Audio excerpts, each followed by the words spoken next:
ایک اور بھی کوئی ایسا ہے جس کو کاندھوں پہ کبھی حضور نے سوار کیا ہو اپنے، حسنین کریمین اور مولا مرتضیٰ کے علاوہ؟ آپ کی نواسی ہیں، آپ کے نواسے حضرت امامہ کو، وہ تو حدیث کے اندر الفاظ موجود ہیں کہ آپ نماز کے دوران ان کو کندھوں پہ اٹھائے. ہمارے ہاں سیاہ کے اندر یہ روایت موجود ہے. حضرت سیدہ امامہ جو ہیں، جو سرکار کی نواسی ہیں، اور حضرت علی حضرت زینب کی بیٹی، حضرت زینب کی بیٹی ہیں، اور یہ حضرت علی جو ہیں یہ بھی رسول اللہ کے نواسے ہیں. ان کو بھی رسول اللہ نے کندھوں خاصہ پر اہل اٹھایا. بیت کے لیے ہے. اہل بیت کے لیے ہے. اگر بالکل یہ اس میں ہے کوئی کہ یہ حدیث بیان کرتے ہیں لیکن نماز میں اس کو جائز نہیں سمجھتے. چلیں اسی کا مسئلہ حل ہو گیا. ابھی اپنی زبان سے ماشاءاللہ ارشاد فرمایا کہ رسول اللہ صلی اللہ علیہ وسلم نے جب فتح مکہ میں طواف کیا تو اونٹنی پر سوار تھے.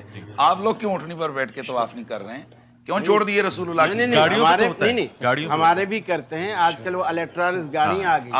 اگر کسی کو اس کا مطلب ہے کہ آج اگر وہ نواسی کی شبی میں کوئی گڈی گڈا اٹھاؤ کہ بھائی ہم چکے نہیں کرتے، آپ بتائیں کہ نواسی کو کتنا اٹھا رہے ہیں؟ آپ گڈی گڈے ہم یہ سوال پوچھ رہے ہیں.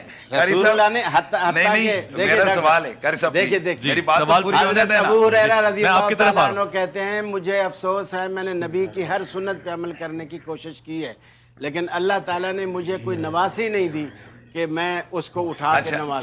چلیں یہ بات تو ہو گئی، ان کی بات ہو گئی. ہم انہی سے پوچھنا چاہ رہے ہیں کہ بھئی انہوں نے آج کیوں نہیں حضور کی اس سنت کو جاری رکھا؟ ترک کیوں کر دیا؟ وہ اونٹنی کیوں وہاں سے ہٹائی؟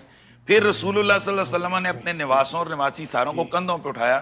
آج یا ناب ہر ایک جو امام مسجد ہے جس کی نواسی موجود ہے وہ پہلے سے لا کر بٹھا دی جائے کہ آج ہم سنت رسالت معاف پر عمل کریں گے، میں نماز کے دوران نواسی کو اٹھاؤں گا پھر اٹھا کے نیچے بٹھاؤں گا. ارے بھائی یہ خاصہ مصطفیٰ ہے، اور یہ خاصہ ہے مصطفیٰ ہے، حضور کے خاصوں کے ساتھ نہیں مقابلہ کیا جی جاتا. علامہ صاحب، شان رسالت اور اہل بیت کی بات ہی کچھ اور ہے. مسجد کا مولوی اس کی حیثیت کیا ہے؟ ویسے ہی پیار کر لے اپنے نواسی کو، بڑی بات ہے. نماز ٹوٹ جائے گی. یہ نماز تو رسول کو بنائیں گے نا، وہ بٹھائے گا تو نمونہ تو اسی کو بنائیں گے نا کہ میرے رسول نے ایسا کیا پھر ہے، 11 شادیاں بھی لہٰذا میں بھی ایسا. قاری صاحب پھر 11 شادیاں بھی آپ نے ہمیں منع کر دیا نا 4 کے بعد ہمیں آگے حکم جانے. الہی ہے نا. نہیں قاری صاحب دیکھیں وہاں پہ منع ہو گیا. ہم یہ کہہ رہے ہیں کہ حضور نے وہاں بھی تو 11 شادیاں کی ہیں، پھر اللہ کے نبی کے بھلے 11 کیوں برے 40 کیوں، یہ خاص ہمیں 4 سے اوپر بڑھنا مثنا و ثلاثہ و رباع یہ آخری حد ہے. بالکل ایسی. اچھا وہ یہ بتانا چاہ رہے ہیں شاید کہ یہ پروٹوکول حضور کا ہے، آپ جیسا کوئی نہیں، خاص ہے. اور وہ اہل بیت کی شان ہے. نہیں یہ بات درست نہیں. اللہ کے رسول کی سنت امت کے لیے. اچھا یعنی آج بھی آپ نواسی کو اٹھا کے نماز پڑھا سکتے ہیں؟ پڑھا سکتے ہیں. بس یہ ان کا مسئلہ واضح ہو گیا. پڑھا سکتے ہیں. یعنی مکتبہ فکر اہل الحدیث کے نزدیک آپ کوئی امام بالکل صاحب اس بچے میں بچوں حد کو والی کھلائیں. بات کیا بہت ہے؟ ٹھیک ہے. حضرت ابو ہریرہ کی حسرت یہی تو تھی. بس یہ اگلا سوال ہے، اگر نماز کے دوران کسی عورت کا بچہ رو پڑے تو وہ فرض نماز کو توڑ کر اپنے بچے کو چپ کروا سکتی ہے؟ اگر تو بہت زیادہ مسئلہ بن گیا، ہو سکتا ہے وہ بچہ اس وجہ سے رویا ہو، اسے کوئی چیز کاٹ گئی ہے، یہ اس کا ہاتھ کسی چیز میں آ گیا ہے، یہ معاملہ اس طرح کا ہو گیا. یہی تو جوائنٹ فیملی سسٹم کی برکات ہیں. جو عورتیں اپنی ساسوں کے ساتھ رہتی ہیں کمبائنڈ فیملی میں، ان کو یہ ایڈوانٹیجز ہوتے ہیں، یا اپنی وہ دیور یا جیٹھ اکٹھی کمبائنڈ فیملی ہے، ایک نماز پڑھنے لگی اپنے بچے کسی کے حوالے کر دیتی ہے. چھوٹے بچے، بہت چھوٹے بچوں کے ساتھ مسئلہ ہوتا ہے. جو بالکل اکیلے رہ رہے ہیں، مجبوراً رہ رہے ہیں، ان کے ساتھ پھر اس طرح کے ایشوز ہو جاتے ہیں. تو اس میں یہ ہے کہ نمازوں کو اس طرح مینیج کیا جائے کہ جس میں بچوں کی کیئر نہ ان کو کرنی پڑے. میں نے تو کئی بار کہا کہ جو بچوں کو دیکھنے والی عورتیں ہیں وہ تو صرف فرض ہی پڑھ لیں کافی ہے. یوٹیوب پہ میرا کلپ بھی ہے، کیا فرض پڑھ لینا کافی ہے. ایون وہ نماز جمع بھی کر سکتی ہیں. اگر اس میں ان کو زیادہ وہم آتا ہے تو اپنے وقت میں جمع کر لیں. مثلاً آج کل سپوز 3:40 پہ عصر کا ٹائم شروع ہو رہا ہے تو 3:30 زور پڑھ لیں، 3:40 پہ عصر پڑھ لیں. زور کے وقت میں ہو رہی ہوگی عصر، جماعت تو ان پہ ویسے ہی کوئی نہیں ہے، تو اس طرح مینیج کر سکتی ہیں. اس کے باوجود کبھی ان کے ساتھ کوئی ایشو ہو جاتا ہے تو صحیح بخاری مسلم میں حدیث ہے، نبی علیہ السلام نے تو اپنی نواسی امامہ کو اٹھا کے بھی نماز پڑھی ہے. تو وہ چھوٹا بچہ تو اٹھا کے نماز پڑھ لیں.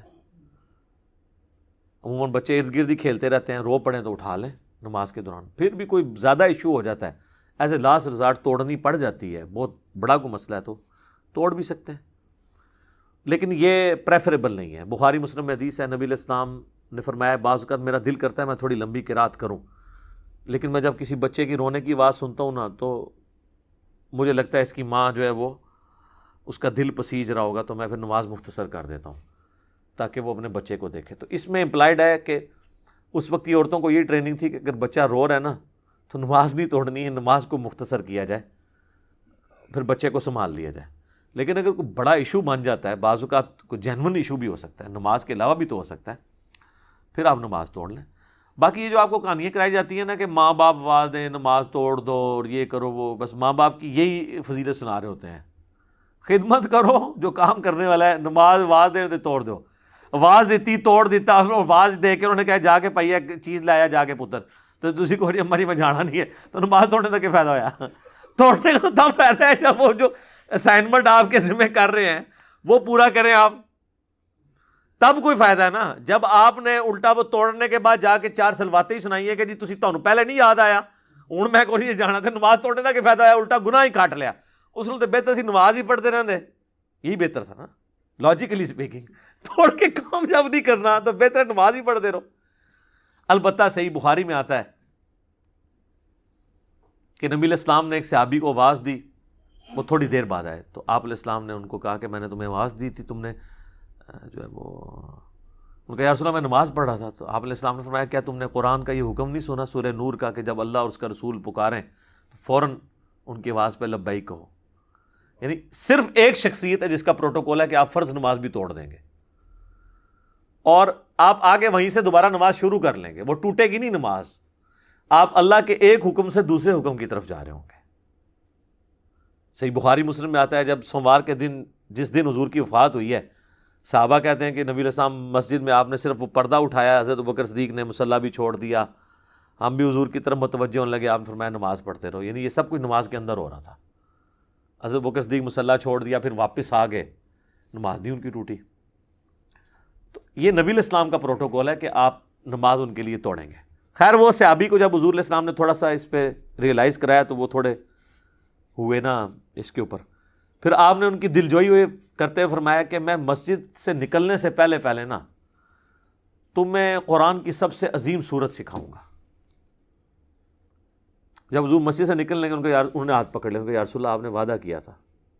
تو آپ فرمایا وہ ہے الحمدللہ رب العالمین، سورہ فاتحہ، یہ قرآن کی سب سے عظیم سورت ہے. یہ پوری حدیث ہے وہ.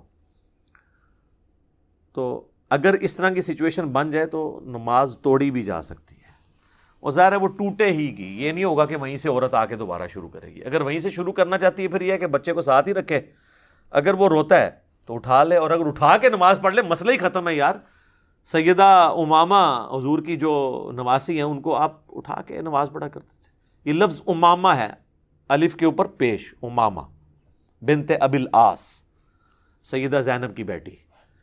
تو نبی علیہ السلام نے ان کو اٹھا کے نماز پڑھی ہے، تو اس سے تو مسئلہ ہی حل ہو گیا. ٹھیک ہو گیا. جزاک اللہ.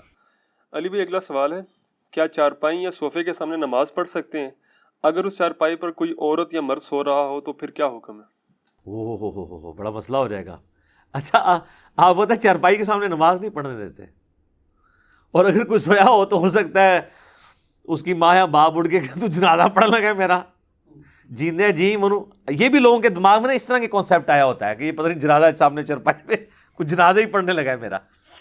نماز ہو جائے گی میرے بھائی. چارپائی بھی وہ لیٹا بھی ہوا ہے تو آپ اس کو تو کوئی سجدہ نہیں کر رہے. قبر کے سامنے آپ نماز نہیں پڑھیں گے. البتہ قبرستان سامنے ہے اور آپ نے کوئی سترا گاڑ لیا ہے پھر تو آپ کی نماز درست ہے. جس طرح نبی علیہ السلام کعبے کی طرف منہ کر کے نماز پڑھتے تھے اور کعبے کے اندر بت تھے تو وہ کعبے کی دیوار سترا ہو جاتی تھی. چارپائی کی طرف منہ کر کے آپ نماز پڑھ سکتے ہیں، اس پہ چاہے کوئی مرد سویا ہو، کوئی عورت سوئی ہو یا نہ بھی سوئی ہو. سامنے کوئی ویسے ہی کسی کی بیوی لیٹی ہوئی ہے، ماں لیٹی ہوئی ہے اور اس پر منہ کر کے نماز پڑھ لیتے ہیں، نماز درست ہے. قبر کے سامنے نماز پڑھنے سے نبی علیہ السلام نے منع فرمایا. صحیح مسلم میں حدیث ہے کہ قبروں کو سجدہ نہ کرو، نہ ان کی طرف رخ کر کے نماز پڑھو. باقی زندہ بندہ ہے، لیٹا ہوا ہے، تو وہ بخاری مسلم میں وہ حدیث ہے نا. اما عائشہ کہتی ہیں کہ ان دنوں ہمارے گھروں میں چراغ نہیں ہوا کرتے تھے، اتنی غربت تھی. تو نبی علیہ السلام صبح کے وقت اٹھ کے جب تہجد کی نماز پڑھا کرتے تھے تو حجرہ تنگ تھا، میں حضور کے سامنے لیٹی ہوتی تھی تو آپ علیہ السلام نماز پڑھتے تھے.